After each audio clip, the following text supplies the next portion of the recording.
sabe de onde veio, geralmente uma construtora de fora, a pessoa corre um certo risco de poder comprar e não receber o imóvel, né? Isso já aconteceu mesmo aqui em Araçatuba, né? Já, tem alguns empreendimentos que foram lançados há algum tempo e não foram entregues. E o que acontece com essas pessoas que compraram? Perdem dinheiro? Quando ele não tem esse respaldo do banco, o banco geralmente quando tem a bandeira do banco, vamos dizer assim, pela construtora, o banco garante aquela obra.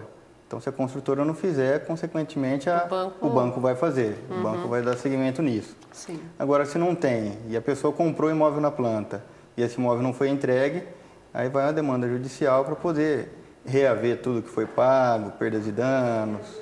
É um processo burocrático que depende do judiciário, né?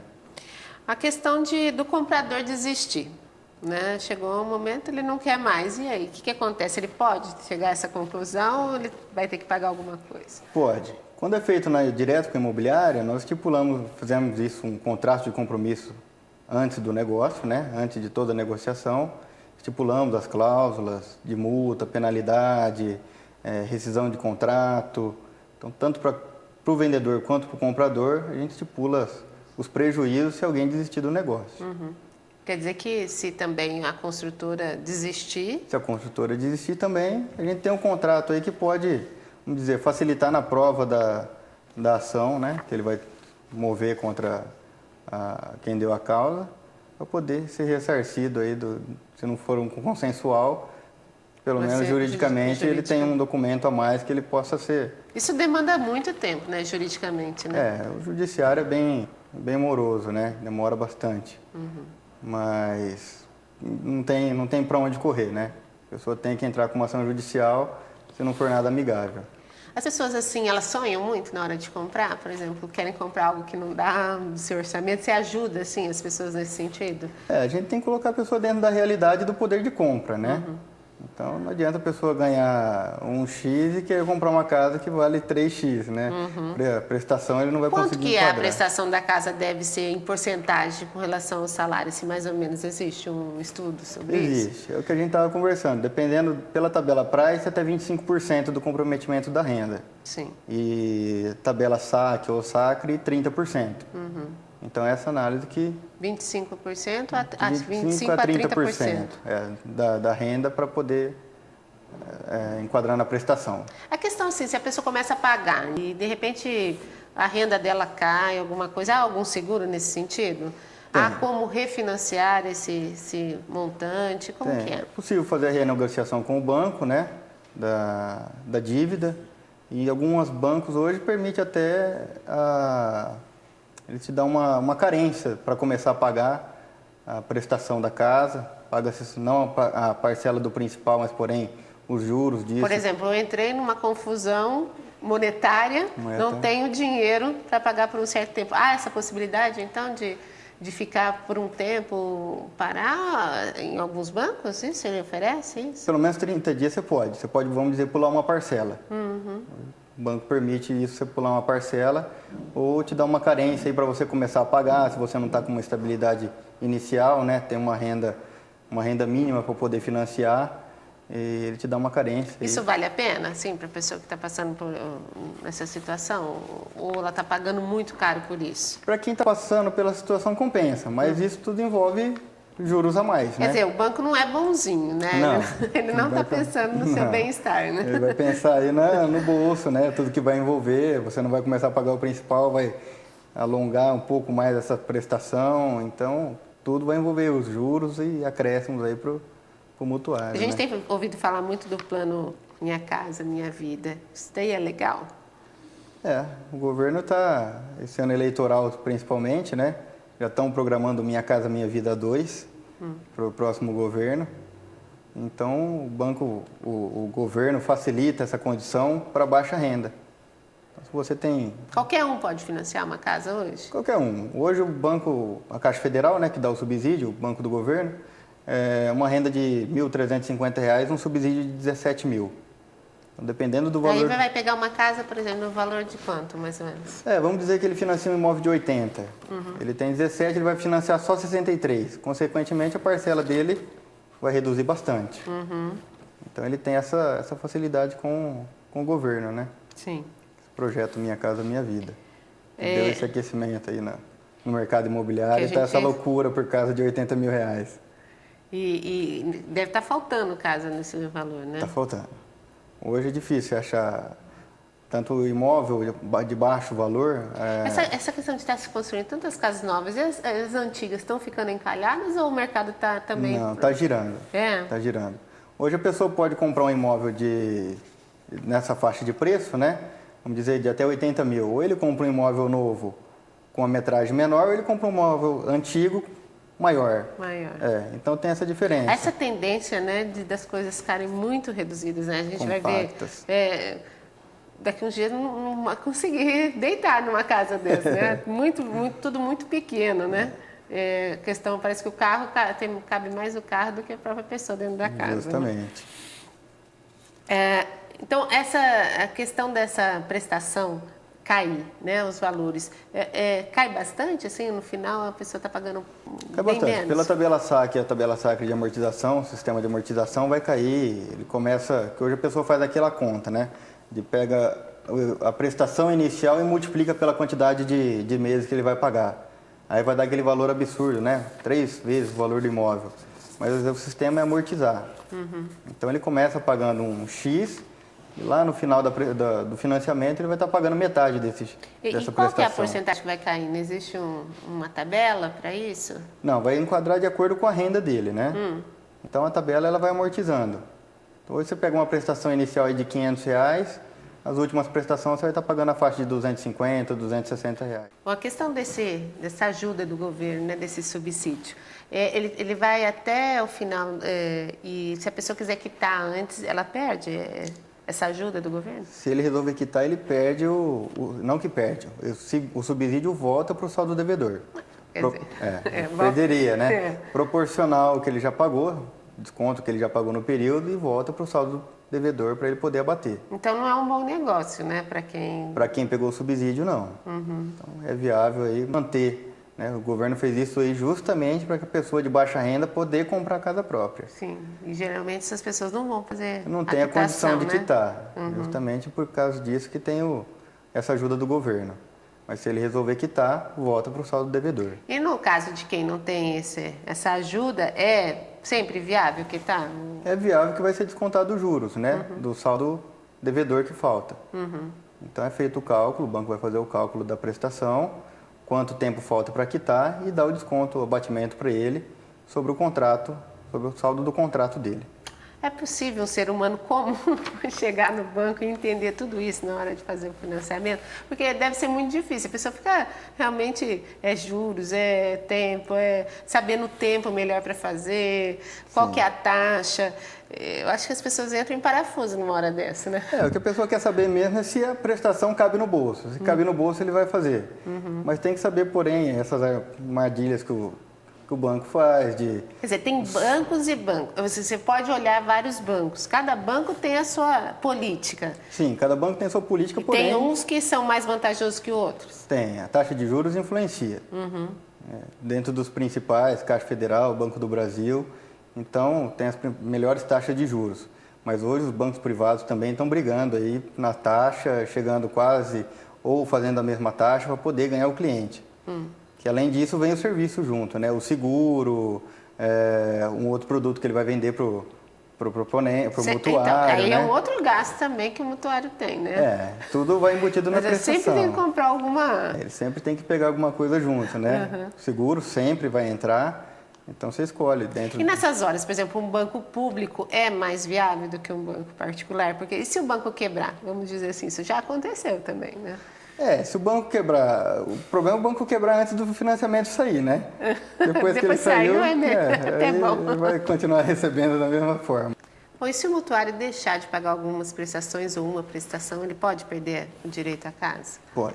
Hoje, com certeza, ele perde o imóvel. Se ele deixar de pagar, algumas não, porque ele tem o poder de renegociar com o banco.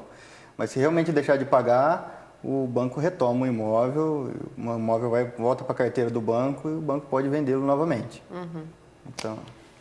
Quando sai o financiamento, a pessoa, pelo que você me falou, a pessoa não pega esse dinheiro na mão, vai direto para... Vai direto para o vendedor. Ah, é? Isso é feito de forma um depósito em conta ou cheque administrativo. Quer dizer, no nome já no nome do direto, empreendimento. No nome da pessoa que tá vendendo o imóvel, né? Ou da incorporadora, da construtora, ou do vendedor mesmo que está vendendo a casa, o apartamento, o terreno. Então, no caso da pessoa, aconteceu algum problema com ela, vir a falecer, o que acontece? nós faremos um contrato, né? Como eu disse, da compra e venda, antes do contrato do banco, assegurando a forma do negócio, né? Então, se o comprador vier a falecer, estipulamos aí que os herdeiros, sucessores de ambas as partes são obrigados a dar seguimento naquele negócio jurídico que começou a ser feito. É um negócio, então isso envolve valores, então tudo Quer dizer, tudo muda. Os herdeiros terão que continuar pagando a prestação, como que é? Se ele for ficar com o imóvel, sim. Né? Porque o banco hoje permite, se você vier a falecer, como tem um seguro embutido nisso, né? Você quita o saldo do financiamento. Então, Existe um seguro, então, que... Existe o seguro que vem junto com o financiamento. Você paga ele junto também. Geralmente um seguro de vida que vai embutido no negócio, para poder assegurar o banco e quem está comprando. Sim. Bom, é um bom negócio, então, fazer esse financiamento. Melhor do que pagar a prestação, o aluguel, né? Hoje é viável. Você tem a possibilidade de fazer uma reforma na casa própria, além de pagar a prestação. Você sabe que daquele imóvel você não vai sair até, pelo menos, acabar de pagar, né? Enquanto eu não acabo de pagar, eu posso modificar o meu imóvel? Eu posso fazer benfeitorias nele? Ou porque ele está alienado, né? Ele está alienado. Tudo que você fizer, ele vai estar alienado àquilo que o banco avaliou. Então, se você fizer uma melhoria no imóvel e acontecer uma retomada dele, a melhoria que você fez na casa, você não tem direito à retenção disso, né? Quer dizer, não vai ser ressarcido disso, mas também não é impedido de fazer qualquer mudança na casa. A casa é sua. A casa é sua, até acabar de pagar. Sem a do banco. Tomara, né? Bom, eu queria agradecer a sua presença aqui. Queria que você falasse aí, o que você deixaria para as pessoas que estão nos assistindo aqui? Bom, a gente falou que é um bom negócio, tem que olhar bem se pode pagar, se tem condições de pagar. O que mais que você poderia lembrar? Não é um bicho de 7 cabeças, né? Financiamento imobiliário. Apesar de toda a burocracia, né? É difícil para quem não está dentro do ramo entender. Mas a partir do momento que tem um profissional habilitado, com experiência no negócio, com certeza vai todo mundo sair contente nisso, tanto quem está vendendo, quem está comprando. E quem está assessorando também. E quem está assessorando também. Okay. Então, o financiamento imobiliário hoje é viável, as taxas estão boas, os bancos estão facilitando. Assim, a gente está falando do aquecimento até do mercado, e o metro quadrado está caro, né? A valorização nesses últimos anos aí, tanto do terreno quanto da construção, tem sido grande. A demanda, a área na cidade para empreendimentos estão escassas, né? Não tem muita área para ser loteada. As áreas que tem hoje, Araçatuba não tem um plano diretor, você pode construir qualquer coisa em qualquer lugar, né? Então você não tem muita área determinada, área nobre, área popular. Então, tudo que é terreno... Quer dizer que está uma supervalorização. A valorização da imobiliária vem crescendo bastante. Hoje, quem compra um imóvel é difícil perder. Com certeza, sempre vai ganhar. Ok. Mais uma vez, obrigada pela sua presença. Obrigado. Ok. E a gente volta segundas, quartas e sextas, sempre em 2 horários. Às 8h30 da manhã e ao 12h30. Eu espero você aqui. Até lá.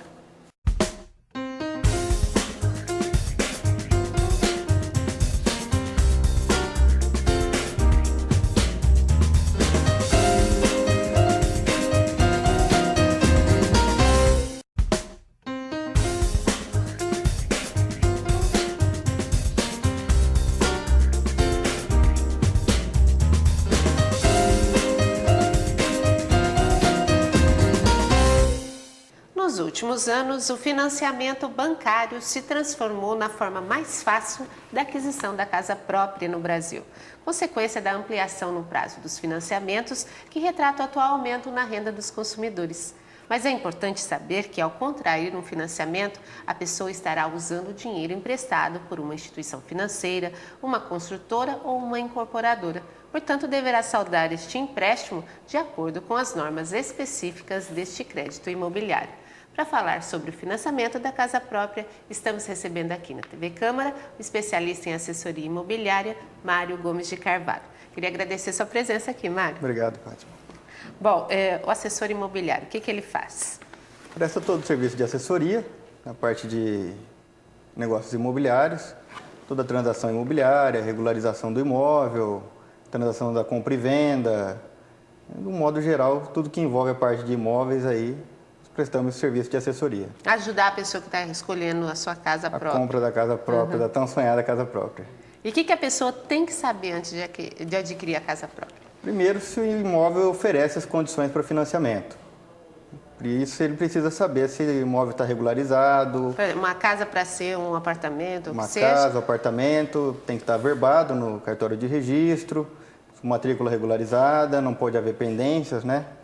Então, toda a documentação, tanto do imóvel como do futuro mutuário, deve estar a documentação toda regularizada das partes envolvidas no negócio.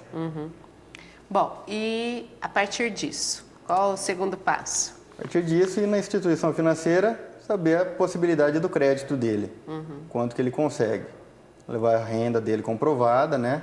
Se for um profissional autônomo, um decore, um documento do contador comprovando que ele tem possibilidade de financiamento e ver qual a melhor forma que ele pode se enquadrar para comprar a casa própria. E é um bom negócio você financiar? Nos tempos de hoje, a taxa de juros, a facilidade do crédito é viável. Muito melhor do que pagar o aluguel, que é um dinheiro que não tem retorno, né? Então, o financiamento hoje ele se torna viável pela taxa de juros e as condições que o governo hoje está oferecendo, inclusive subsídio de até R$17 mil para aquisição da casa própria. Quem que entra nessa questão do subsídio? Subsídio foi feito aí para pessoas de baixa renda, né? Então, quanto menor a renda, maior o subsídio que o governo oferece. Quanto maior a renda, esse subsídio tende a cair. Então, esse subsídio é dado pelo governo, esse valor, nos grandes centros até R$23 mil. E aqui para o interior, imóvel na compra aí na faixa de R$80 mil, imóvel novo, né? Então, ele entra nesse enquadramento. Tem que ser imóvel novo? Imóvel novo. Então, e a procura tem aumentado por causa disso? Aumentou bastante, nos últimos 12 meses. A gente vê um monte de construções na cidade, é devido a isso? O aquecimento do mercado imobiliário aí está devido a essa tendência. A falta de imóvel está... A demanda hoje pela procura da casa própria é grande, né? Então, o crédito também está mais facilitado e os incorporadoras, os empreendedores estão investindo no ramo para poder... E tem um bom lucro nisso também, né? Uma pessoa chega ao banco, quer pegar o seu dinheiro, aí vem aquele monte de contas, né? A pessoa se assusta. Como que é calculado os juros do empréstimo imobiliário? Os juros é calculado na base da renda do proponente, do mutuário, né? Então, de acordo com a renda, a faixa de idade, a idade também influencia nisso. Então, quanto maior a idade dele, maior a taxa de juros, que o banco entende que o risco é maior daquela pessoa estar financiando. Até quantos anos a pessoa pode fazer um financiamento imobiliário? Até 70 anos. Até 70 anos é permitido. Porque o financiamento é a longo prazo. A taxa vai ser maior, então. A taxa varia muito ou não? É considerável a diferença da taxa para uma pessoa de 30 anos para uma pessoa de 70. A prestação aumenta significativamente. E assim, sempre há dúvida na questão. Fazer esse financiamento por menor espaço de tempo, por um período mais longo, Tudo isso o banco vai estar analisando, ele vai enquadrar dentro das condições. Então, você tem hoje simuladores pela internet que são bem precisos, né? Então, a pessoa tem a condição de fazer aquela análise. Mas se ela, por exemplo, ela pode pagar um valor mais alto, ela deve optar por isso, por menos tempo, porque ela vai estar pagando menos juros, ou é melhor pagar uma prestação menor e deixar por mais tempo? Não, se ele puder quitar enquanto antes, ele vai pagar menos juros disso, consequentemente é lucro para ele, né? Lucro.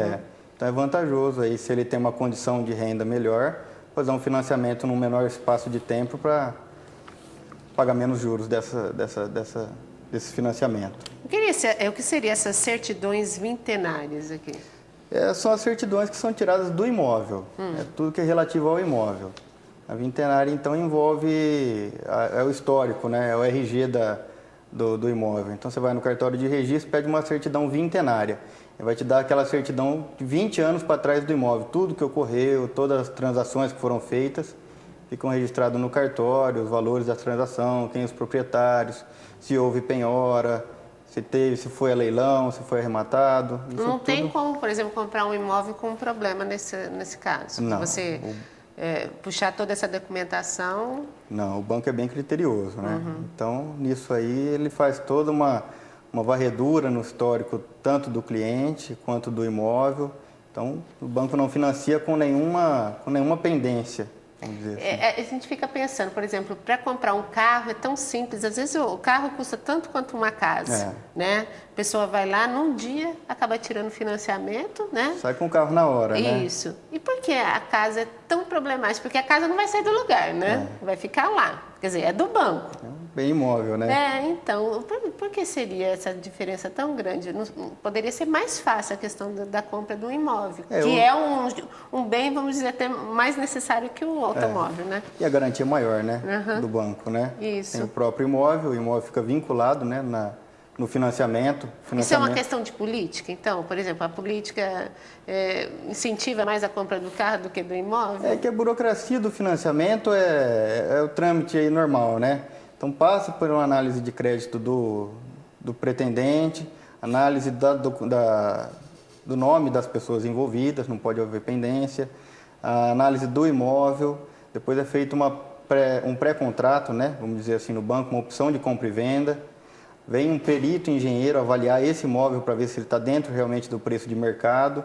Depois é gerado um contrato definitivo, né, do financiamento, onde é estipulado as taxas, as condições, o prazo de financiamento e depois o registro do imóvel. Nossa, é muito complicado, então, né? Quanto tempo demora isso? Nessa média aí, se tudo correr bem, 60 dias. 60 dias. Os bancos dizem até 30, né? Mas devido a isso... Aí o dinheiro só sai depois de todo esse... O banco... Por isso que tem pessoas que falam que não quer vender para financiamento também, né? Existe... Por causa dessas burocracias, né? Então, o banco só libera o dinheiro na conta da pessoa a partir do momento que registrar o contrato no cartório de registro. Com esse documento, o novo comprador pega o contrato registrado, leva no cartório de registro, o cartório registra esse contrato, ele devolve para o banco e o banco acredita o dinheiro na conta do comprador. Assim, então, uns 2 meses, mais ou menos, um mês, mais de um mês, vamos dizer assim. Pelo menos 30 dias vai. Então, e nessas burocracias todas, gasta esse dinheiro ou não? Porque a pessoa pensa assim, eu vou comprar um imóvel tal, custa tanto, e se esquece desses outros detalhes aí. Esses detalhes levam dinheiro também? Levam. Ele tem que pagar a vistoria, que geralmente a instituição financeira cobra, que o perito vem fazer essa avaliação. O registro no cartório é pago também por conta do comprador. Então, isso é tudo despesa decorrente da transação. Isso varia ou é um preço fixo? Não, varia. Varia de acordo com o empréstimo, o valor do imóvel? De acordo com o valor do negócio, né? A taxa de avaliação geralmente é padronizada, R$200 a R$500 a avaliação do imóvel. Depois mais o registro, que o registro é feito, as despesas do registro, ela é cobrada em cima do valor do contrato, de acordo com as condições que tem. Se tem amortização pelo fundo de garantia, se tem entrada particular do comprador. Então, de acordo com o contrato, o cartório vai estipular uma taxa na base do financiamento. Bom, existe mais de um tipo de empréstimo, né? Você estava me explicando, né? Isso. Quais são eles? Explica pra gente. Sistema financeiro de habitação, tem a carta de crédito, né? Ele pode comprar com uma carta de crédito, um consórcio, ele pode comprar um imóvel, que hoje tem essa possibilidade também. E o sistema financeiro imobiliário. Bom, explica direitinho. A carta de crédito é quando... A carta de crédito é feito um consórcio, normalmente. Quer dizer, você só pega quando é sorteado ou no final quando é contemplado. Quando você acabou de pagar tudo, Isso. todas as mensalidades. Justamente. E depois a outra é o crédito imobiliário. Tem o crédito imobiliário. Que é esse o mais comum. É o mais comum, que é feito pelo sistema financeiro de habitação. É esse trâmite que nós falamos agora, né? Sim. Envolve a avaliação, envolve o registro, né? E você pode abater também, tem um sistema financeiro que você pode incluir, usar seu fundo de garantia. O fundo de garantia e abater na compra do imóvel. Sim. E a outra, você falou? Seria a carta de crédito do consórcio, né? São 3 tipos. o primeiro? Sistema financeiro imobiliário. Sim. sistema financeiro de habitação. Ah, eu não entendi a diferença entre os dois, imobiliário e de habitação. O crédito imobiliário que ele é cedido da mesma forma. O negócio é feito da mesma forma, tanto para um quanto para o outro. Só muda o nome. Ah, sim. E as condições de pagamento são iguais também? Condições de pagamento, o que muda é o sistema de amortização deles, né? Pela tabela de amortização. A tabela Price, que é uma tabela que ela vai aumentar a taxa aumentar a prestação.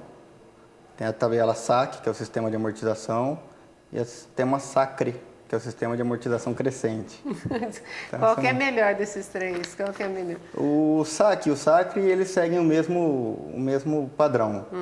A única coisa que vai mudar vai ser o valor que ele pode financiar, né? O valor de imóvel, até R$500 mil, algumas instituições. A faixa de renda familiar, né? Que o SAC ele permite de 5 salários mínimos até 20. Então, o que muda vai ser esse enquadramento na renda da... A melhor é aquela que a pessoa vai pagar mais alto no começo e vai decrescendo a mensalidade. Se ele tiver, vamos dizer, que na tabela, ele resolve fazer na tabela Price, ele tem uma perspectiva de crescimento profissional maior. Então, também, é cada viável. caso é um caso, né? Agora, se ele tem aquela estabilidade econômica, sabe que vai seguir a mesma linha de salário sempre, somente com os reajustes, né? Não tem uma perspectiva... Que a maioria é, né? É o que a maioria é, a maioria da classe C. E os financiamentos saem, a grande maioria nessa faixa da classe C, né? Quem mais financia mesmo é a classe C. A classe C. Classe C, aí até 2016, a previsão de 10 milhões de imóveis. Sendo que 9 milhões e meio seria para a classe C. E o restante aí para a classe A, B, D e E, né? Você falou de renda familiar, isso também pode ser usado, quer dizer, não só... Como que funciona isso? A renda de todos que trabalham na casa pode entrar no pedido de financiamento? Em algumas instituições permitem que até o sócio da empresa com a esposa do outro sócio pode se juntar a renda dos dois. Caixa Federal, que é um dos principais bancos, ele permite só cônjuge, né? Ou a pessoa de parentes consanguíneos, né? De primeiro grau. Irmãos, pai, mãe. Então, de acordo com essa renda que ele vai conseguir o financiamento da casa própria. A média que você falou que eles levam para analisar esse crédito é? A análise do crédito é rápida. A análise do crédito é rápida. Muitas vezes você vai no banco, leva toda a documentação da sua renda, eles já te dão uma carta de crédito do valor do imóvel que você pode comprar. De 1 a 3 dias úteis, aí, vamos dizer assim, análise do crédito. A gente vê muito empreendimentos assim que estão ligados à Caixa Econômica Federal, mas você só pode fazer o financiamento ali ou é aberto assim, para outras instituições também? É aberto para outras instituições. Porém, o empreendedor ele faz a parceria com o banco. Então, o banco garante que aquela obra vai sair. É feito dessa forma. Chega lá, apresenta o projeto de viabilidade, o banco estuda a condição da construtora, né, no caso, e aí o banco, vamos dizer assim, ele garante. Se a construtora não terminar, o banco termina. Existe esse problema também, né? Comprar um empreendimento na planta. Sim. Qual que é o risco disso? Queria que você me respondesse. A gente vai dar uma paradinha, a gente volta já já para continuar esse assunto.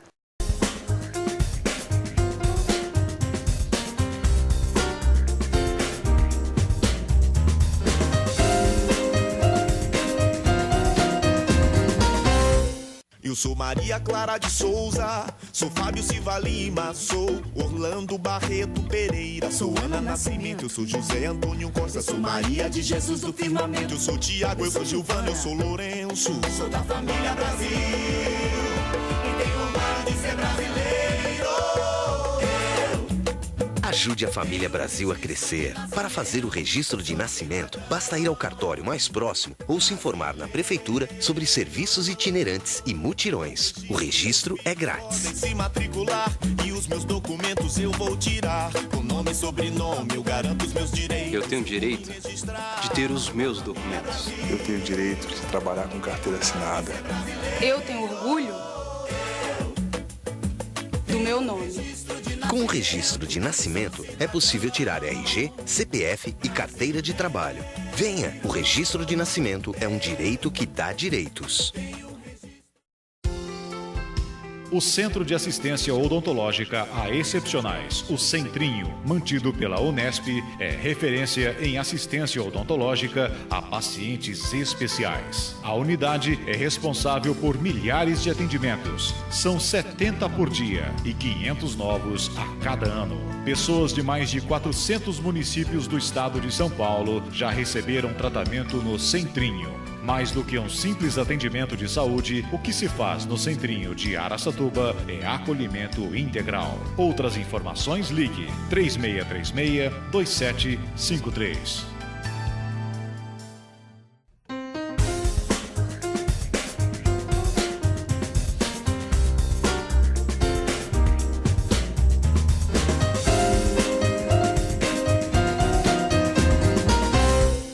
Hoje o assunto do Cidadania em Pauta é o financiamento da casa própria. O nosso convidado, especialista em assessoria imobiliária, Mário Gomes de Carvalho. Bom, eu queria saber se o empreendimento na planta, se deve comprar ou não? Empreendimento na planta, se ele tem a garantia de um banco, sempre é viável. E tendo a construtora aí já um know-how na cidade, ficaria bem mais fácil da pessoa poder acreditar e poder comprar o imóvel na planta. E sempre que compra na planta, sempre ele tem uma valorização depois da obra executada, né? A planta sempre é um bom investimento para poder comprar. Se paga menos, né? Se paga menos. E a valorização é grande depois. Tem empreendimentos que hoje na cidade chegam aí a 100%, 150%. Então, um bom negócio poder comprar na planta de uma construtora que tem um crédito aí na praça. Com alguma agência bancária. É necessário isso? Necessário não é, mas desde que ele tenha esse apoio do banco, o comprador é mais garantia para o comprador. O comprador fica bem mais tranquilo na hora da compra, né? Do que uma